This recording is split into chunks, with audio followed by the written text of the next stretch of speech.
बिस्मिल्लाहिर्रहमानिर्रहीम। अस्सलामु अलैकुम। मैं हूं मोहम्मद उसामा गाजी और आप देख रहे हैं न्यूज़ आर का स्पेशल शो। पाकिस्तान में सियासत में फिर हलचल नज़र आ रही है, लेकिन दो ऐसे मौजू होते हैं जिसमें कहीं भी आप चले जाएं, कोई भी बैठक हो, वहां पर दो मौजूआत पर ज़रूर बात हो रही होगी, एक सियासत और एक क्रिकेट।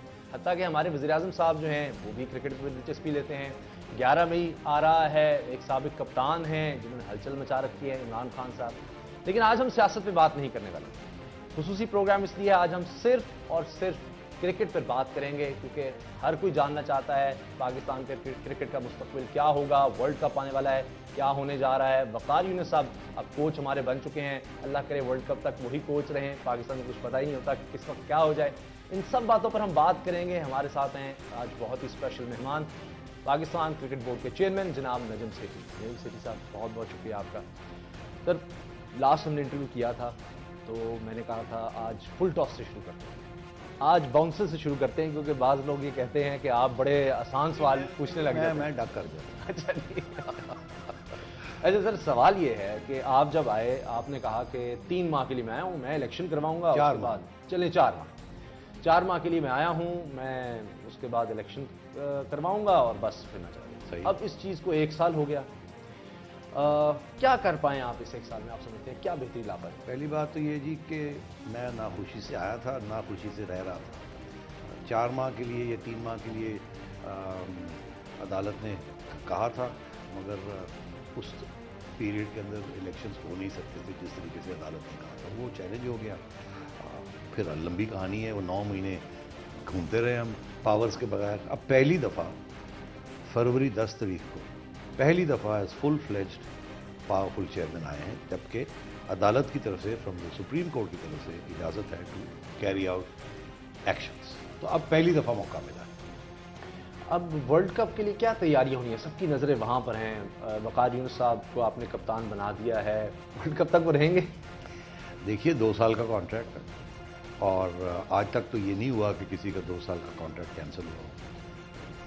पहली बात। दूसरी बात ये है कि ये कंसेंसस के तौर पे सब मेंबर्स ने फैसला किया कि he is the best man for the job. और आपको खुशी होगी कि मैंने वक़ार से ये कहा कि अपनी टीम बना लें, कौन से कोचेस चाहिए, कैसे चाहिए, हम सब कुछ आपको देते हैं, फिर आप डिलीवर करें। और मैंने हंस के ये कहा, मैंने कहा अगर आपने डिलीवरी ना दी तो आपका तो 2 साल का कॉन्ट्रैक्ट है, मेरा क्या होगा? तो बात यह है कि डिलीवरी देनी पड़ेगी, क्योंकि अब वो कहते हैं जी मुझे फील्डिंग कोच फलाना चाहिए, मैं ले लूँ, मुझे बैटिंग कोच फलाना चाहिए, ले लूँ। Money is not an issue, get the best people. यहाँ से नहीं मिलते, बाहर से ले लें। तो अब पहली दफ़ा ये फैसला हो गया और अगले 2 दिन में आपको बाकी नाम भी अनाउंस कर देंगे, जो कि batting coach, fielding coach, training coach, physio, top quality लोग ले रहे हैं। और वक़ार को और मोइन को फ्री हैंड दे दिया है टू मोल्ड द टीम। उसमें एक सवाल है, इनफैक्ट ये मैं चाहूँगा इस प्रोग्राम पे मैं आपके सामने रखूं, ताकि शायद आप और बाकी जो लोग देख रहे हैं हमें उसकी हिदायत भी करें, बताएं, एडवाइस दें। अब 2 रास्ते हैं। एक तो ये है कि हम देखें सीरीज़ टू सीरीज़, श्रीलंका जा रहे हैं, श्रीलंका की सीरीज़ जीतनी है, उसमें कौन लोग लेके जा रहे हैं, वहाँ की पिचेस कैसी हैं, कितने ODIs हैं, कितने टेस्ट हैं, वो सामने रख के और अपनी टीम्स बनाएं। फिर देखें अच्छा इसके बाद हमारा ऑस्ट्रेलिया के साथ है, उनकी टीम इस किस्म की है, कैसे लोग रखें उसके लिए, क्योंकि हमने सीरीज़ ऑस्ट्रेलिया के खिलाफ जीती। फिर हमने न्यूजीलैंड के खिलाफ खेलना है वहीं दुबई में। न्यूजीलैंड की टीम की स्ट्रॉन्ग पॉइंट्स कौन से हैं, वीक पॉइंट्स कौन से हैं। उसके बाद हमने जाना है ऑस्ट्रेलिया और फिर न्यूजीलैंड के साथ वहाँ भी खेलना है, होम सीरीज़ उनकी। क्या हम सीरीज़ टू सीरीज़ अपनी स्ट्रैटेजी प्लान करें और सीरीज़ टू सीरीज़ हम पहुँच जाएँ वर्ल्ड कप तक, या अभी से ये देखें कि हमने वर्ल्ड कप को जीतना है या वहाँ पहुँचना है और वहाँ गुड शो करनी है, और रास्ते में जो कुछ होता है अगर उसमें कुछ हार जीत भी होती है, हार भी होती है, doesn't matter, it is a trial period, we are grooming the team. अब 2 फर्क अप्रोचेस हैं। अगर हमने वर्ल्ड कप तक जाना है तो एक जहन के साथ जाना पड़ेगा, कुछ लोगों को साथ लेके जाना पड़ेगा, स्पेशली यंगस्टर्स, और उनको ट्रेनिंग देनी पड़ेगी, even if they fail we have to persist with them. और अगर हमने सीरीज टू सीरीज जाना है तो 2 दफ़ा को बंदा फेल हो जाता है, उसको निकाल के तीसरी को ले आते हैं, जो पहले होता था। तो ये फलसफा है। अब ये फैसला ये करना है कि क्या फ़लसफ़ा होगा। और मैं आपको बताऊं, आज ही बात हो रही थी मोइन खान साहब से, तो मैंने उनसे ये कहा क्या फ़लसफ़ा है आपका? आपने 40 लोग यहाँ बुला लिए हैं कैंप में, इसमें से तो 20-22 फाइनल सिलेक्शन होगी जिसमें से ओडीआई, T20 और टेस्ट मैच भी लोग निकलेंगे। तो कहने लगे सर वो फलसफा। मैंने कहा हाँ फलसफा, बैठ के बताओ। मेरी ये व्यू है कि वर्ल्ड कप की तैयारी होनी चाहिए। ठीक है हमें ये मैचेस खेलने हैं रास्ते में, मगर वो जो स्ट्रेटेजिक विजन होती है ना वो फर्क हो जाती है। जब आपने वर्ल्ड कप की तैयारी करनी है तो ये फिर एक किस्म की ट्रायल रन होती है जिसमें आप लोगों को मौका देते हैं जो टैलेंटेड है कि अच्छा doesn't matter you fail once you fail twice. मगर अगर आपने सीरीज टू सीरीज जाना है, मैच टू मैच जाना है, तो फिर तो यही होगा कि जी यहाँ फलाना बंदा जो है वो 2 इनिंग्स में उसने कुछ नहीं किया, अगले मैच में चेंज कर दो। तो this is not the way. मेरी ये व्यू है, क्योंकि मैंने वकार को भी ये कहा है, मैंने कहा देखो you are now the national coach, take us to the world cup, that's the most important thing. गालिबन मैंने वकारी में साहब मैंने ये इसलिए कहा कि कल को आप ना ये कहिएगा लो जी श्रीलंका हार गए, लो जी फलाना हार गए, इतना कहिएगा। Wait till the world Cup, जो भी हो। अब वेट टू 2 साल तक जो आपकी फाइनल World Cup जजमेंट है, वेट। ये हमें थोड़ा सा ट्रायल्स करने पड़ेंगे, परसिस्टेंस दिखानी पड़ेगी, लड़कों को मोटिवेशन देनी पड़ेगी, स्टेबिलिटी देनी पड़ेगी और सिक्योरिटी देनी पड़ेगी। Don't worry, don't get nervous. ये just because you fail twice doesn't mean कि आपकी छुट्टी होने वाली है किसी और पे ला रहे हैं। We are going to persist with you, relax, mentally strong हो जाओ। अच्छा, वकारियों साहब के लिए मैंने गालिबन कप्तान भी कह दिया, क्योंकि साबिक कप्तान वो भी हैं, मोइन खान साहब भी साबिक कप्तान हैं। कप्तानी का भी बड़ा मसला पड़ा हुआ है यहाँ पर, कुछ समझ नहीं। आप कंसिस्टेंसी की बात करें कैसे होगी? मोइन खान साहब आप कहते हैं कप्तानी बदली जा सकती है, वो आप उनको मैनेजर भी रखते हैं, चीफ सेलेक्टर भी उनको बनाते हैं, ऑल इन ऑल वो होते हैं। तो कप्तान कौन होगा? वकार यूनुस होंगे, मोइन खान साहब होंगे, या कप्तान जो है मिसबाउल हक होंगे? कौन होगा? नहीं देखिए, कप्तान मिसबाउल हक। अब मोइन खान साहब ने ये बयान दिया, मैंने मोइन से पूछा, मैंने कहा यही क्या आपने कह दिया? कहने लगे सर वो मैंने तो मुझे तो याद ही नहीं कि मैंने बात कही है ऐसी की नहीं कही। तो मैंने कहा नहीं, वो मुझे तो 2 फ़ोन कॉल्स आ गए कि ये आपने ऐसी को बात की। कहने लगे सर वो देखे ना, सिर्फ 2 ही आए, इसका ये मतलब है कि सब ने पिकअप नहीं किया, मेरे से शायद कोई स्लिप ऑफ द टंग होगी। बिल्कुल ऐसा कोई नहीं था कि इसके ऊपर कोई डाउट है या नहीं। एंड मैंने बिल्कुल आपको आपकी जो एक फैसला है उसको हम चैलेंज नहीं कर रहे, because we all agree with that फैसला। तो मेरा ख्याल है वो छोटी सी कुछ, और सिलेक्शन कमेटी के अंदर भी कोई डिस्कशन नहीं हुई। मैंने सबसे पूछा, मैंने कहा आप लोगों ने ये डिस्कस किया इशू? अलग अलग फोन करके पूछा, मैंने कहा नहीं हमने तो डिस्कस ही नहीं किया। I think genuinely it was a slip of the tongue. ये बताएं कि अभी मियां दाद साहब जो हैं वो अलहदा हो गए, काफ़ी अरसे बाद इन एंड आउट की सिचुएशन रही। उन्होंने अब जाकर कहा है कि एक तरफ आप 10-10, 12-12 हज़ार रुपये के तनख्वाह पर जो लोग थे उनको निकाल रहे हैं, दूसरी तरफ आपने 25 लाख रुपए पर सिलेक्शन कमेटी एक बहुत बड़ी सी रख ली है। फिर आप ये क्यों कर रहे हैं? चूंकि आप सिलेक्शन कमेटी की बात कर रहे थे, वहाँ से मेरे जहन में आता है, तो फिर ऐसा क्यों है? मियां दाद साहब ये एतराज़ कर रहे हैं। मियां दाद साहब एज यूजुअल गलत बात कह रहे हैं। मैं आपको फैक्ट्स दे देता हूँ, आप फैक्ट्स के बेसिस के ऊपर फैसला कीजिए। हमने कोई 100 से ज़्यादा लोगों को के कॉन्ट्रैक्ट्स एक्सटेंड नहीं किए। उसमें 40% वो है जो टॉप मैनेजमेंट के, 40%। सिर्फ 22% हैं या 25% हैं जो कि लोअर लेवल के, बाकी दरमियाने लेवल के। अक्रॉस द बोर्ड हुआ है, पहली बात तो। दूसरी बात यह है कि मियां दाद साहब का खुद पैकेज जो था वही, मतलब टोटल कॉस्ट हमें 1.5 करोड़ पड़ती थी उनकी, ऑल टोल, तो वो सेविंग हो गई है। अच्छा। और अब आप लोग निकालना उसकी जगह पे हमने बड़े अच्छे लोग रखे हैं, क्रिकेटर्स रखे हैं, जिनको हमने अब कैंप को आगे जाके मैं आपको बताता हूँ, हमने उनको कैंप्स लगवाने के कहा है कि ट्रेनिंग कैंप शुरू करें। ये सारी चीज़ें हो रही हैं। So we are using the money that we are saving.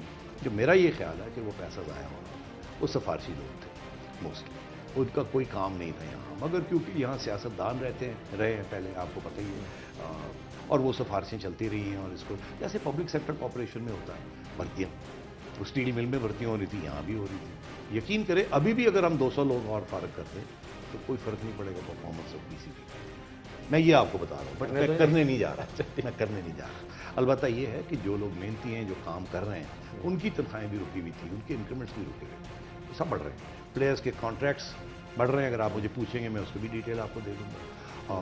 बाकी सैलरीज भी विल गो अप। ग्राउंड के रेंट्स जो हैं वो फ्रीज हुए थे लोगों की, हमारे जो एसोसिएशन हैं वो उनको हम पैसे देते हैं ग्राउंड्स के लिए, वो भी फ्रीज हुए थे। सब चीज़ें जहाँ पैसे बढ़ाने हैं वो हम बढ़ा रहे हैं, और जहाँ फजूल खर्ची हो रही थी वो बंद कर रहे हैं। ब्रेक का वक्त हो रहा है, ब्रेक के बाद बात होगी कि आप लोगों को निकाल रहे हैं, अदालतें उन्हें बहाल कर रही हैं, और वकार यूनुस मोइन खान की कारकर्दगी को आप किस तरह देखते हैं? वो इतनी अच्छी उनकी रही है माजी में, क्योंकि वो पहले भी ऐसी पोस्ट पर रह चुके हैं, इतनी अच्छी कारकर्दगी थी कि अब उनको वर्ल्ड कप तक आप चांस दे रहे हैं। इसी पर हम बात करेंगे, कहीं मत जाइए, ब्रेक के बाद मिलते हैं।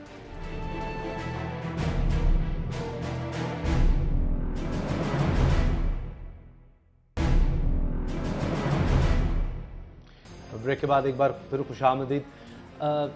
आप जिस तरह बात कर रहे थे कि हम डाउन साइजिंग कर रहे हैं, राइट साइजिंग कर रहे हैं, जो भी आप उसको कह लें, इलियास साहब जो हैं वो तो कोर्ट ऑर्डर ले आए हैं, वो बहाली का, मोहम्मद इलियास चीफ सेलेक्टर जो हैं उनको अब अदालत ने कहा बहाल करें, और भी लोग हैं, आपको कबूल है? अगेन फैक्ट्स गलत हैं, माजरत के साथ। अदालत का ऑर्डर ये है कि उन्होंने नोटिस दिया है कि स्टे नहीं दी इलियास साहब को, हमें नोटिस दिया है कि आइए बात कीजिए कि आपने इनको क्यों निकाला।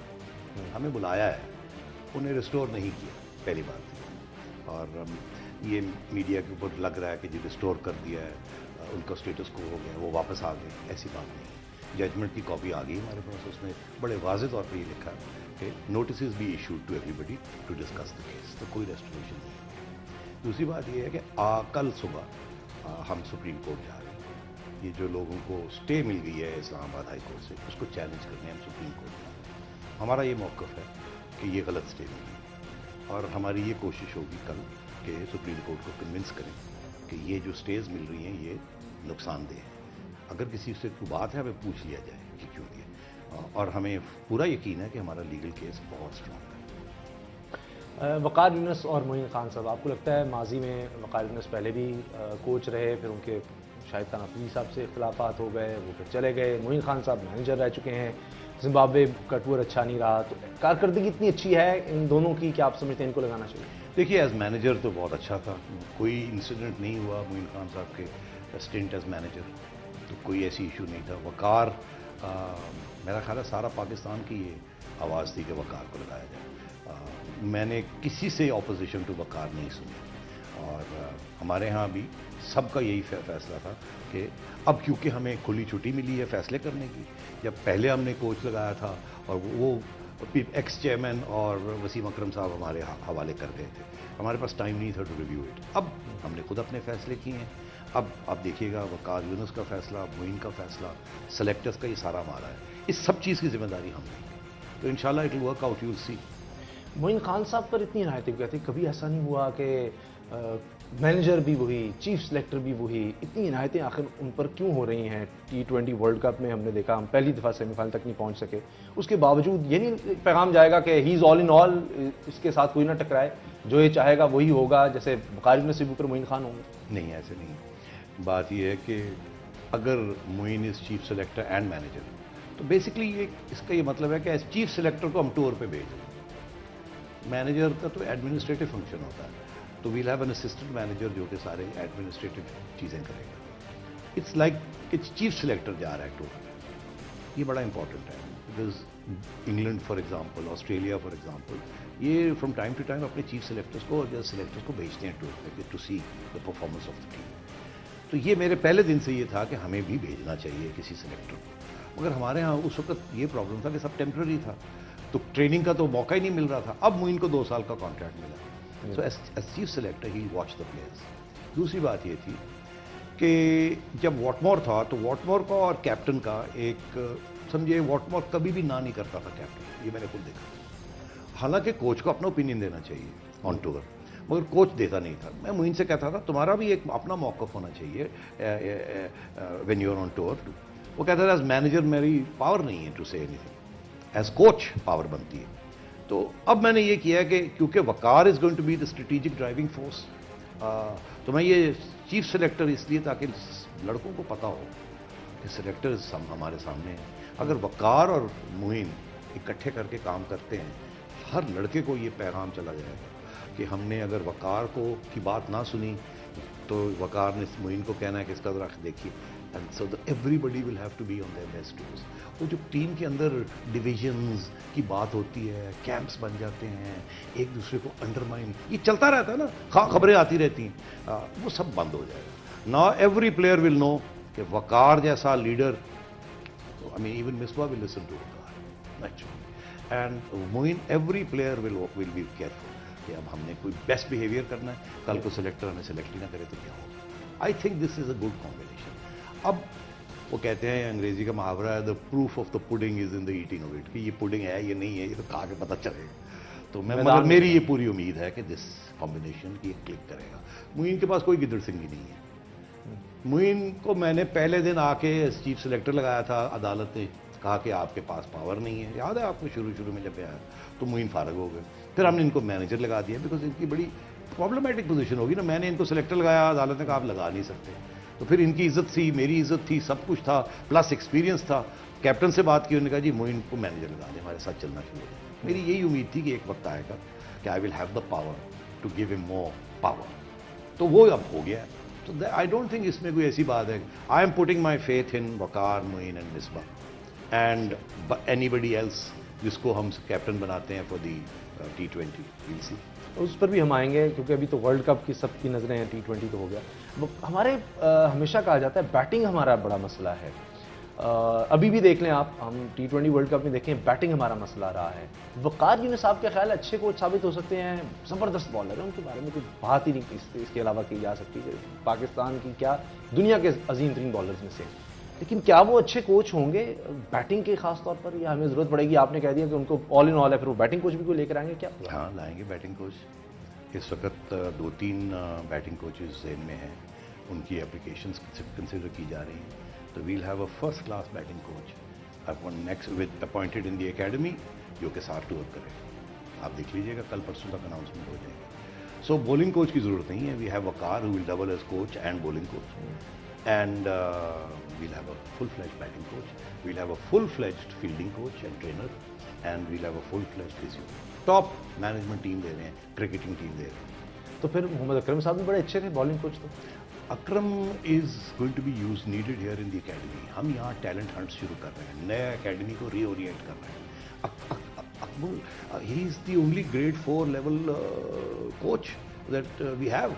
तो I want him to train the other coaches here. जो बाकी हमारे कोचेज हैं उनकी ट्रेनिंग करे, और टैलेंट हंट्स जो हमारे होंगे उनको ऑर्गेनाइज करे।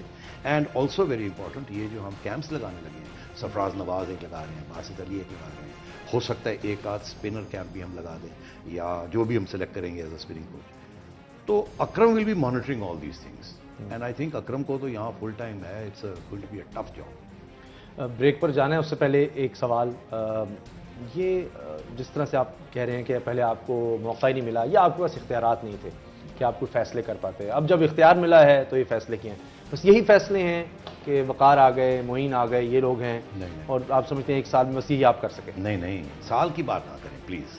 अच्छा। मैं समझता हूँ कि मेरी जो ओपनिंग बैटिंग है जो वो शुरू हुई है 10 फरवरी को। इससे पहले तो रेलू कट्टा थे हम यहाँ, कोई काम इजाज़त नहीं थी, ना घर जा सकते थे, ना यहाँ बैठ के काम कर सकते थे, कोई फैसले हम नहीं कर सकते थे, हमारे ऊपर पाबंदियां थी अदालत में। अब पहली दफ़ा हमें खुली छुट्टी मिली है कि आप फैसले करें और जिम्मेदारी लें उसकी, तो वी डूइंग दैट। तो कुछ बात को आगे बढ़ने दें, फिर हमारे परफॉर्मेंस को जज कीजिए। और मैं आपको ये बताऊं, अगर आप मुझे मौका दें कि ब्रेक नहीं है तो ब्रेक हो रही है जी, ब्रेक के बाद मैं आपको बताना चाहूँगा कि हमने ये पिछले 2 माह के अंदर अंदर कौन से फैसले किए हैं, जिसके बारे में आप हमारा हिसाब बाद में जरूर लीजिए। बिल्कुल यही बात सुनेंगे कि पिछले 2 माह में क्या ऐसे फैसले हुए हैं कि जिनसे पाकिस्तान क्रिकेट बोर्ड में बेहतरी आने वाली है। बिग 3 का मामला भी करेंगे। हम मान चुके हैं भारत का पाकिस्तान आएगा, क्या होने जा रहा है, डिपार्टमेंटल क्रिकेट जो है क्या खत्म होने जा रही है, ये बहुत से सवालात हैं। ब्रेक के बाद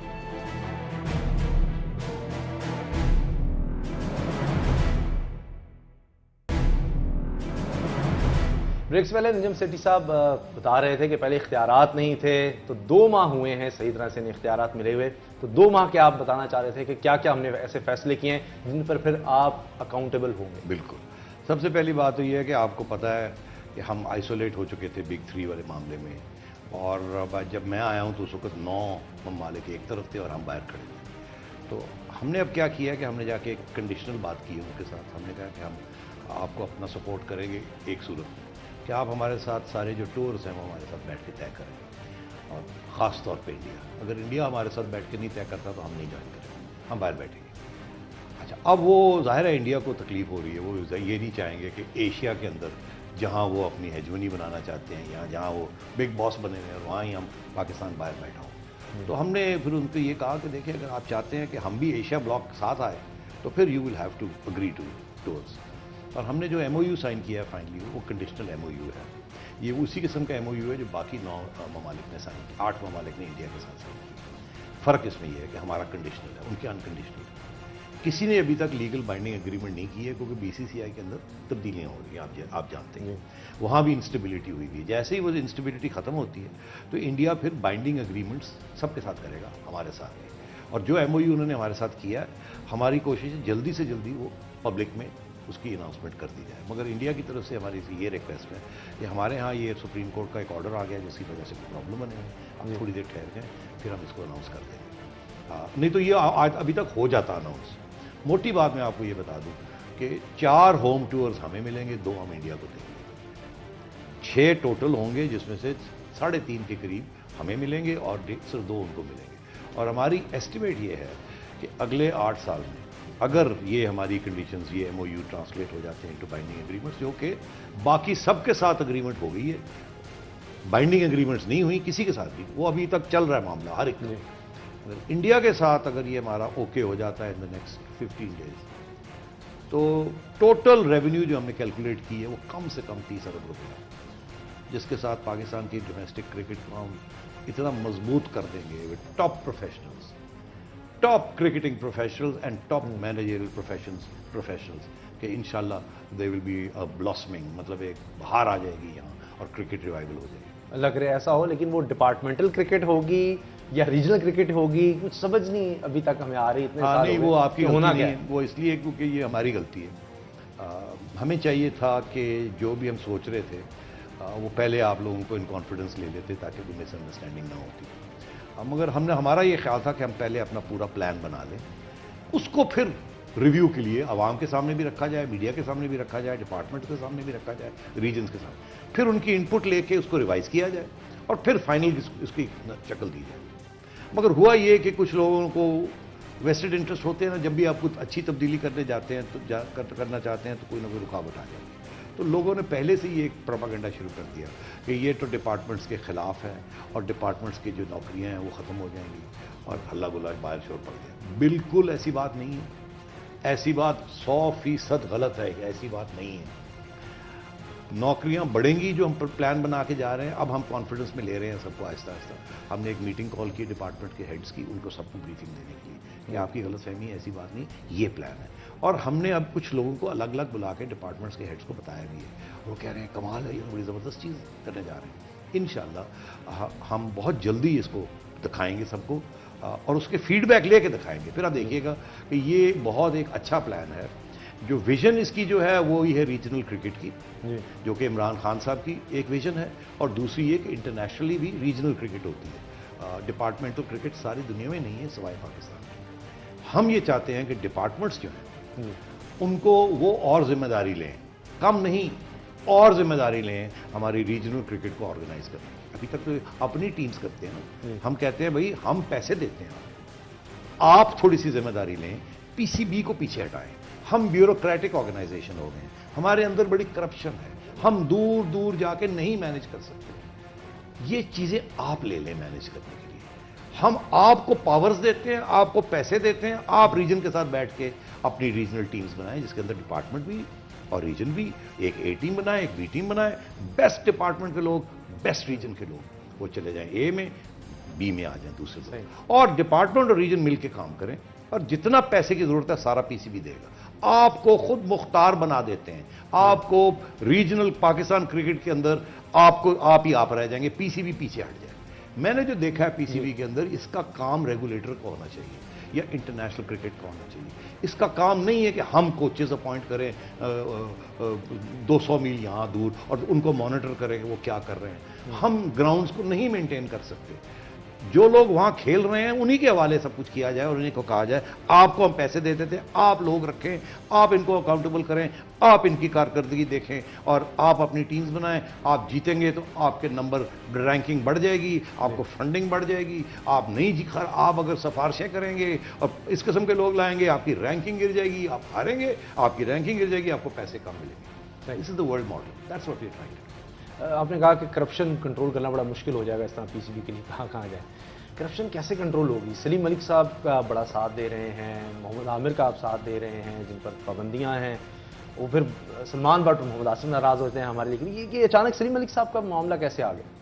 ये अचानक नहीं आया, अच्छी बात है आप पूछ लें, मैं आपको बैकग्राउंड बता दूं इसकी।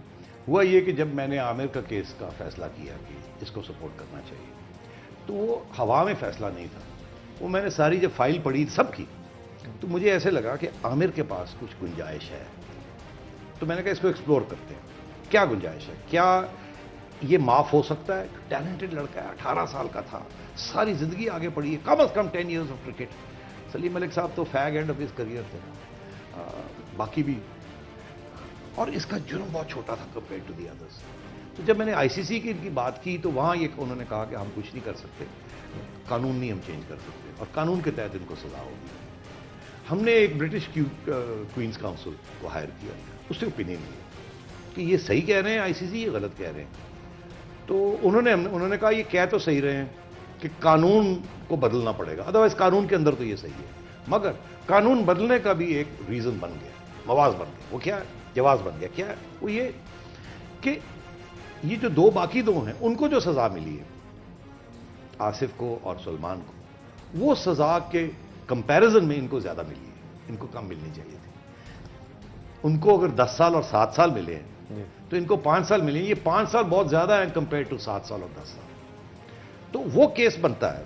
तो अगर ये कानून चेंज कर लें आईसीसी, तो ये 5 साल 4 भी हो सकते हैं, मगर अगर कानून नहीं चेंज करेंगे तो कानून के अंदर तो ये है, वो वहां लिखा हुआ मिनिमम 5 ईयर्स।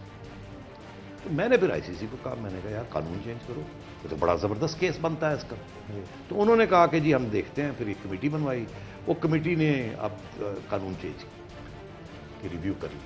ये जून में जाके नए कानून आ जाएंगे, और उन्होंने मुझे एश्योरेंस दिया है कि आमिर को उसका केस बनता है, बाकी का केस नहीं बनता, बिल्कुल नहीं बनता। उन्होंने क्लियर कट कह दिया कि इनका केस नहीं बनता।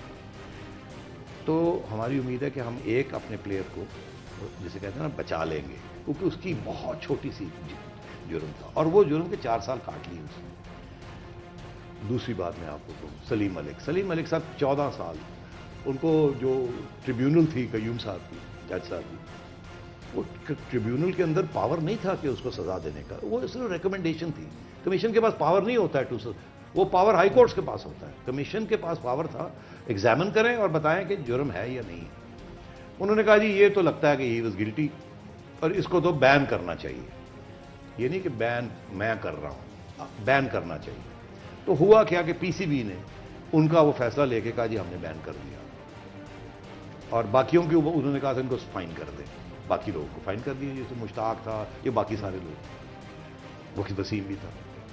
वो फाइन होके खेलते रहे, यहां रह गए सलीम मलिक साहब। इन्होंने अदालत चले गए ये चैलेंज करने के लिए।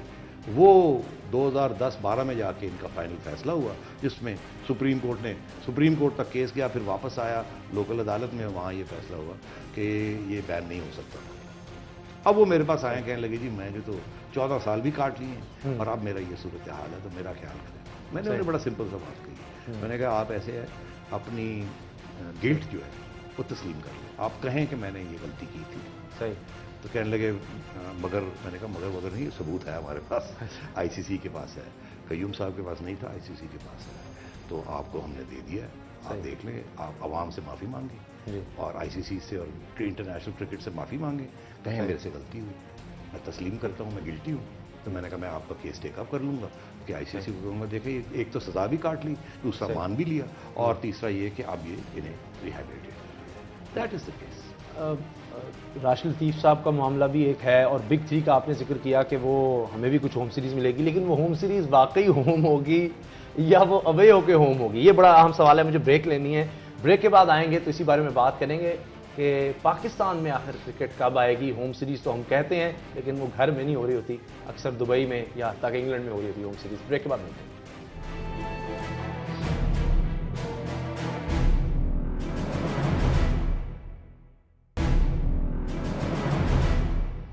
ब्रेक से पहले बात हो रही थी करप्शन की, जिन प्लेयर्स पर पाबंदियां लगी उनकी बात हो रही थी। मोहम्मद आमिर के लिए लग रहा है शायद ये सुलझ निकल आए, पता नहीं वर्ल्ड कप तक ऐसा कुछ हो सके। अगर हो जाए तो पाकिस्तान के लिए बहुत अच्छा होगा। लेकिन दानिश मेरिया का भी मामला है, वो तो बिल्कुल हिस्ट्री हो गया।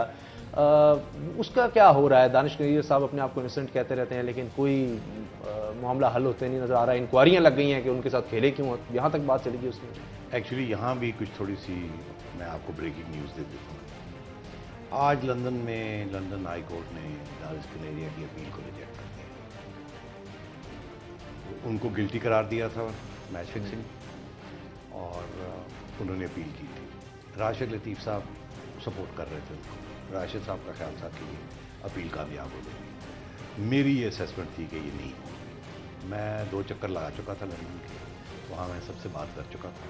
मुझे उनके केस के बारे में पूरी इतला थी कि कहाँ कमज़ोर है क्या नहीं।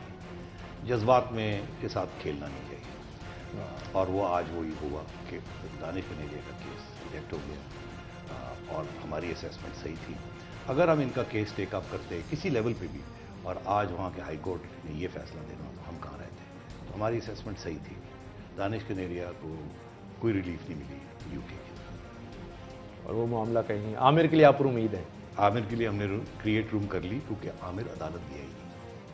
Aamir is the only one जो अदालत नहीं है। उसने पहले दिन जब उसको कहा कि आप अदालत जाना चाहते हैं या माफ़ी मांगना चाहते हैं, उसने कहा मैंने अदालत नहीं जाना, मैं माफ़ी मांगता हूँ। उसने माफ़ी भी मांगी, और फौरी तौर पे पिछले 4 साल से आईसीसी और पीसीबी के साथ तावन कर रहा है। वो उसके वीडियोस बन रहे हैं, वो लोगों को ट्रेनिंग कराने जाता है, बताने जाता है करप्शन नहीं करनी। He is taken part in the ICC anti corruption. तो he is now become a member of the ICC establishment. अब वो तो सलमान भट्ट साहब भी वो भी कहते हैं हमें भी इस तरह की सहूलत मिल जाए, हमने सलमान हम भी भट्ट जाने को तैयार को और मोहम्मद आसिफ को भी यहाँ बुलाया है। उनकी भी पूरी यहाँ उन्होंने भी एडमिट कर लिया है सारा कुछ, और वो उनकी टेप रिकॉर्डिंग्स इंटरोगेशन यहाँ हो चुकी है। उसकी सारी की सारी कॉपीज हम यूके भेज रहे हैं कि जी इनका भी एक दफ़ा देख लिया जाए, क्योंकि इन्होंने भी अब मान लिया। प्रॉब्लम ये वो कहते हैं इन्होंने अब माना ना, उसने तो पहले मान लिया था, तो अब जो माना है चलें देखते हैं। तो ये अब चल रहा है। तो मेरा ख्याल है इन दोनों को ज़्यादा शोर नहीं डालना चाहिए। इनकी जो कन्फेशंस हैं जब इनको बुलाया जाएगा वहाँ जाके पूरा तावन करें। आज नहीं, कल नहीं, परसों नहीं, हो सकता है कुछ नरमी निकला है तो फिर हम इनके लिए भी लड़ें। टाइम कम है, सवाल वैसे तो बहुत से होते हैं, चंद सवाल बड़े अहम हैं, चाहूँगा प्रोग्राम खत्म होने से पहले करें। राशिद लतीफ़ साहब आपकी फर्स्ट चॉइस थे, क्या हुआ? वो कहते हैं कि मैं नहीं कोई 2 नंबरी बर्दाश्त कर सकता, कोई करप्शन नहीं बर्दाश्त कर सकता, क्या हुआ? तो वो बाहर बैठ के कैसे उनको पता है क्या हो रहा है? अंदर आके बैठे ना, इसीलिए बुलाया था कि अंदर आ जाओ, आके बैठो और चीफ सेलेक्टर का काम करो। मुझे कहने लगे ठीक है, यहाँ आए और कहने लगे कि फ़ोन पे कहने लगे ठीक है मैं लाहौर आके बात करता हूँ उससे, क्योंकि मैंने फ़ोन करके कहा चीफ सेलेक्टर। तो कहने लगे मैं लाहौर आके, कहते ओके मैं लाहौर आ रहा हूँ। आ गए, यहाँ आके बैठ के कहते हैं एक्चुअली मुझे चीफ सेलेक्टर नहीं, मुझे हेड ऑफ एंटी करप्शन लगाया। मैंने कहा अच्छा, आई थॉट आप तो अग्री कर गए थे टू बी चीफ सेलेक्टर। कहने लगे नहीं, मैंने आई चेंज माई माइंड, मुझे आप एंटी करप्शन कहें। मैंने कहा राशिद, जब आप चीफ सेलेक्टर होंगे तो ऑटोमेटिकली एंटी करप्शन आपके अंदर ही आ जाएगी ना। आप समझ नहीं रहे हैं जितना पावर चीफ सेलेक्टर के पास है। अगर नजम सेठी और ओसामा जो है वो गड़बड़ कर रहे हैं, उनको पता है राशिद अजीज चीफ सेलेक्टर है, तो करियर तबाह कर देंगे। मैंने कहा ये पावर आपके पास कहाँ आएगी? एंटी करप्शन का तो छोटा सा यूनिट है, सारी एंटी करप्शन ऑटोमेटिकली आपके अंडर आ जाएगी। मैं तो आपको बहुत बड़ा एक पैमाने पे केस दे रहा हूँ, पावर दे रहा हूँ। जो सोचो ना यार, अगर तुम्हारे पास सिलेक्शन चीफ सेलेक्टर हो, तुम तो हर प्लेयर को तबाह कर सकते हो, या उठा सकते हो या गिरा सकते हो। और अगर आपको शक है कि ये प्लेयर गड़बड़ कर रहा है, ही इज गॉन। तो मैंने कहने लगा अच्छा। मैंने बासित को कहा, मैंने कहा इनको समझाएं। बासित ने इनको समझा, कहने लगे हाँ ठीक है ओके डन, मान गए। ये बात मान गए, यहां बैठे मान गए। 26 फरवरी की बात है, मान गए। सुभान को मैंने बुलाया, चीफ ऑपरेटिंग ऑफिसर को, मैंने कहा ये बात मान गए, बैठ के कॉन्ट्रैक्ट। कहने लगे ठीक है। मैंने कहा एक प्रेस रिलीज ही बना दें। प्रेस रिलीज बन के आई, मैंने कहा राशिद पढ़ ली, ठीक है? कहने लगे ठीक है। हमने अनाउंस कर दिया, इनको भेज दिया राशिद साहब को, और सुभान के साथ बैठे कॉन्ट्रैक्ट बनाए। कॉन्ट्रैक्ट बनाने लगे, इन्होंने कहा ठीक है आप मुझे कराची कॉन्ट्रैक्ट भेज दिए। अल्लाह अल्लाह खैर सल्ला जबकियाँ करते रहे।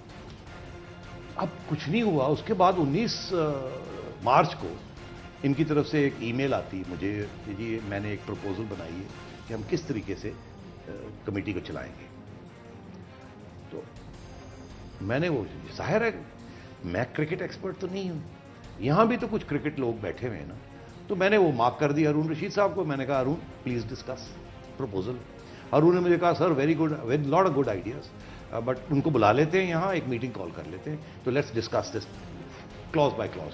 जबरदस्त, वेरी गुड आइडियाज। मैंने कहा उनको बता दें। 3 अप्रैल को उनको बता दिया कि जी आप आ जाएं 15 अप्रैल को, बिकॉज मैं ढाका गया हुआ था, मैं दुबई गया हुआ था।